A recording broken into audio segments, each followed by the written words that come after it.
Mesdames et messieurs, bonsoir. Ce soir, nous allons parler d'amour entre l'homme et la femme. Nous nous intéresserons au comportement du conjoint et de la conjointe. Bien souvent, l'amour meurt par manque de. Mais de quoi? C'est ce que nous tenterons justement de comprendre dans ce numéro de Tout dit sauf avec notre invité, Dr Alain Digbeu, psychologue social.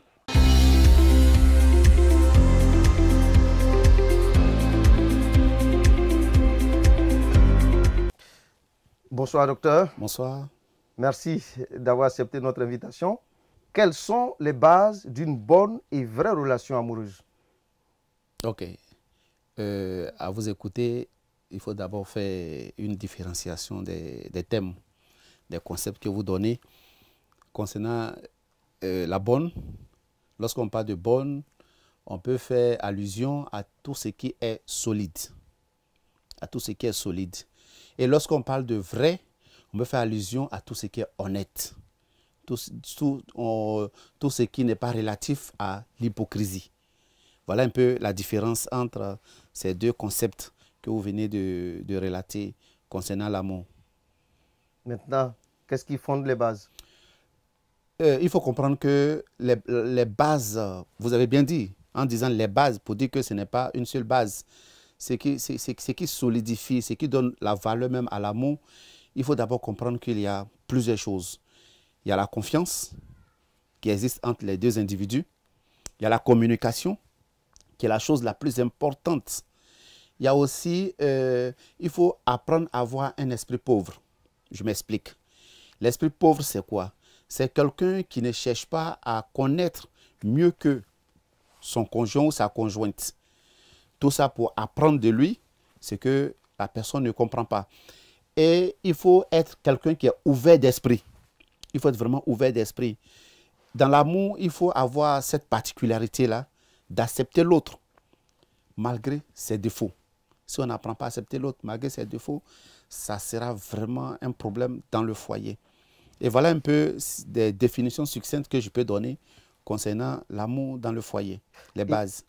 Et quand tout cela n'a pas bien fonctionné, qu'est-ce qu'il faut faire? C'est qu'on doit, répartir à zéro. Vous savez, l'amour ne se fonde sur une base. C'est-à-dire que lorsque tu construis une maison, tu fais d'abord le sous-bassement. Qu'est-ce qui a été le sous-bassement de leur relation? C'est ce qu'il faut chercher à comprendre. C'est ce sur quoi ils ont fondé, ils ont formé leur relation. Vous savez, généralement, lorsque les choses ne marchent pas dans un foyer, est-ce que vous avez commencé par l'argent? Est-ce que vous avez commencé par un vrai amour? Est-ce que vous avez commencé par un détail aujourd'hui que l'homme ou la femme n'arrive pas à pérenniser? Si c'est l'homme qui avait l'habitude de donner l'argent à la femme et que le juge n'en a pas, ça peut être un problème dans le foyer. Et ça peut créer même la séparation dans le foyer parce que l'homme n'arrive plus à satisfaire ce besoin financier-là. Voilà un peu. C'est ça qui fait le problème dans le foyer. Et aussi, il faut comprendre que, vous savez, lorsqu'il y a deux personnes dans un foyer, ils viennent avec leurs besoins.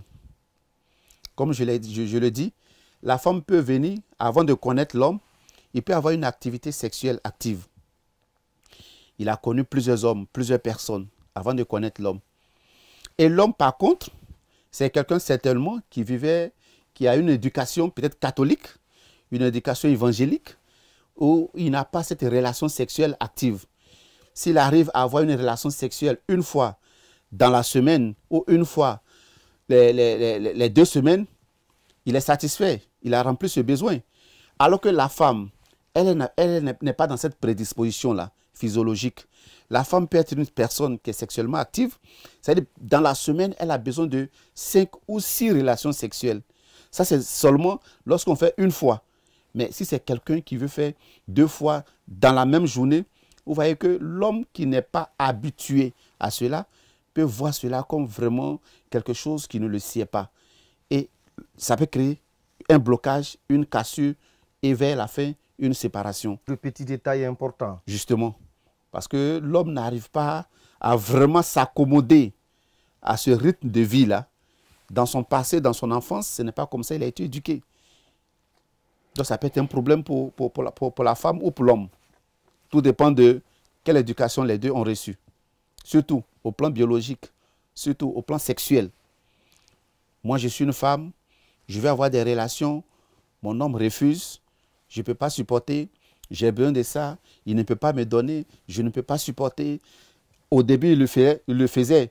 Mais avec, vous savez, avant qu'on arrive dans le foyer, l'homme est allé vers l'acquisition. Pour aller acquérir sa femme, pour aller draguer sa femme, il a adopté des stratégies. Mais ces stratégies qu'il a adoptées, c'était juste pour avoir la femme. Mais lorsqu'il a fini de l'avoir, il a arrêté parce qu'il s'est dit que l'objet maintenant lui appartient. Il n'a plus besoin maintenant de continuer. Mais la femme voit dans l'action de l'homme quelque chose de pérenne. C'est-à-dire quelque chose qui va durer dans le temps. Mais malheureusement, ce n'est pas ce qui se passe. Et quand ça s'arrête, la femme voit ça comme une frustration. Ça peut créer des problèmes dans le foyer. L'homme devrait continuer. L'homme devrait continuer. Justement, c'est pas ça, il a commencé. Il faudrait qu'il finisse par ça. Donc les hommes, attention. Oh, justement. Et cela nous amène à raconter une histoire. C'est une histoire vraie.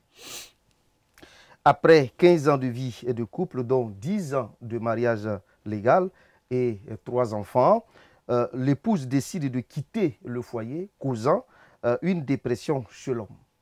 En effet, madame enseignante et monsieur un haut cadre dans une grosse industrie de la place quittaient la maison les jours ouvrables à 7 heures et ne rentraient qu'à 23 heures. Très choqué d'apprendre que son ancienne épouse s'est remariée, il répétait, monsieur, à qui voulait l'entendre, et je cite, « Je lui ai tout donné. Je lui donnais tout. J'ai dit, j'ai tout donné. » Bien sûr, avec les larmes aux yeux. Fin de citation. Docteur Alain Digbeu, pensez-vous que ce monsieur donnait tout vraiment? Vraiment, merci, c'est vraiment une question pertinente. Et si la femme a quitté la maison, certainement il ne donnait pas tout. Vous savez, on est dans les foyers généralement pour combler un besoin. Moi, je suis avec ma femme et je sais qu'avec ma femme, je comble un besoin. L'homme qui vit avec la femme qui vit avec son mari, ils sont dans le foyer parce que le monsieur comble un besoin de la femme. Mais si aujourd'hui, la femme a quitté la maison, certainement, il y a eu un problème.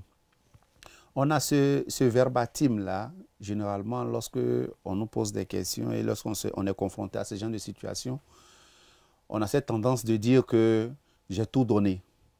Est-ce que tu as vraiment tout donné? Est-ce qu'au plan sexuel, tu as tout donné? Si tu sois avec ta femme une fois dans le mois et que toi, tu penses que tu as tout donné, est-ce qu'elle se dit non, j'ai besoin d'une relation tous les jours, 30 jours sur 30, est-ce que tu as vraiment tout donné? C'est la question qu'on doit se poser. L'argent ne fait pas tout. L'argent ne fait pas le bonheur. L'argent peut contribuer au bonheur. Elle peut être dans une grande maison. Vous voyez l'heure à laquelle tu sors, l'heure à laquelle le monsieur sort, l'heure à laquelle le monsieur revient. 23 heures. Et quand tu reviens, la femme dort déjà. À 23 heures, quelle femme peut rester, à moins que vraiment elle soit vraiment dans le besoin de satisfaire sa libido, elle va attendre. Mais tout ce qui est biologique n'a pas de contrôle. C'est-à-dire que quand j'ai sommeil, je n'ai même pas de contrôle sur moi, même si j'insiste à rester éveillé, mais le sommeil va me pousser à m'endormir. Et le matin à 6 heures, vous êtes parti. Vous donnez quoi à la femme? Lorsque vous parlez de tout. La femme n'est pas un objet. Oui, généralement, on se dit que lorsqu'on a épousé une femme, cette dernière-là constitue un objet qu'on dépose dans la maison, qu'on contemple, mais vers la fin, lorsque vous sortez, la femme, c'est cet objet-là, comme vous le faites, mais c'est un objet qui vit, qui a besoin de sentiments, qui a besoin de connexion, qui a besoin que vraiment, qui veut se sentir vivre, mais qui ne veut pas rester dans une maison où la personne se sent seule. Lorsque la femme veut avoir des relations sexuelles, avec qui elle doit les avoir? Avec la maison, avec la cuisine, avec le ventilateur. Lorsqu'elle veut regarder, elle veut passer des moments... Êtes-vous en train de dire, vous permettez que cela peut conduire à l'infidélité? Mais justement, c'est pas que je suis pas celui-là qui dit je veux cautionner ce que la dame a dit. Non, non. Vous expliquez. Les psychologues, ils expliquent le pourquoi. Donc, on spécule pour dire que lorsque la femme veut passer de bons moments à 20 heures, devant un film romantique, elle souhaiterait le faire avec son mari dans le divan, elle se retrouve seule. Dans le lit, à une certaine heure, elle se retrouve seule. Au salon, pour manger, elle se retrouve seule. À quel moment elle va passer son temps avec le mari, celui avec lequel elle allait à la mairie, qui lui a dit pour le meilleur, pour le pire, je suis avec toi. Mais lorsque le monsieur marie son travail et abandonne sa femme, vers la fin, sa femme se sent seule. Et généralement, c'est la solitude qui pousse certaines personnes à être infidèles. Je ne justifie pas son comportement, mais certainement la solitude en est une raison. Donc il faut chercher à savoir pourquoi est-ce que la femme est partie, alors qu'elle avait une grande maison, alors qu'elle avait tout à sa disposition. Certainement, il y a quelque chose que l'homme n'a pas donné.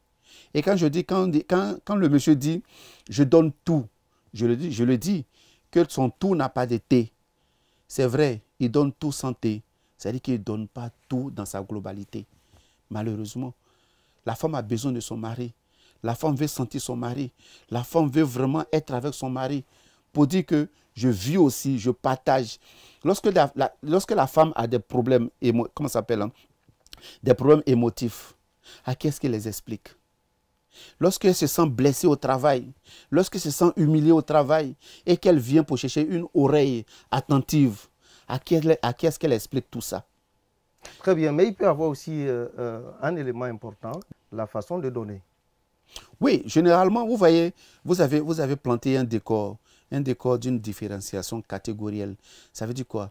Ça veut dire que l'homme occupe un haut poste comparativement à la femme qui est enseignante. Vous voyez qu'ils ne sont pas au même niveau. L'homme, certainement, la femme peut avoir comme salaire peut-être 300 000 par mois. Et l'homme a peut-être 1 million, 2 millions par mois. Même si la femme ne travaillait pas, l'homme pouvait prendre aisément en charge sa femme.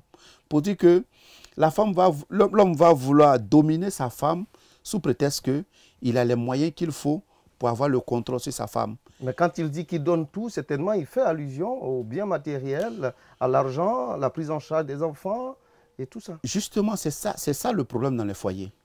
Lorsqu'on dit je donne tout, je donne l'argent, je m'occupe des enfants. Lorsque les enfants sont malades, je m'occupe d'eux. Lorsque la femme est malade, elle a une carte que moi-même j'ai faite pour qu'elle parte dans les meilleurs hôpitaux pour se prendre en charge.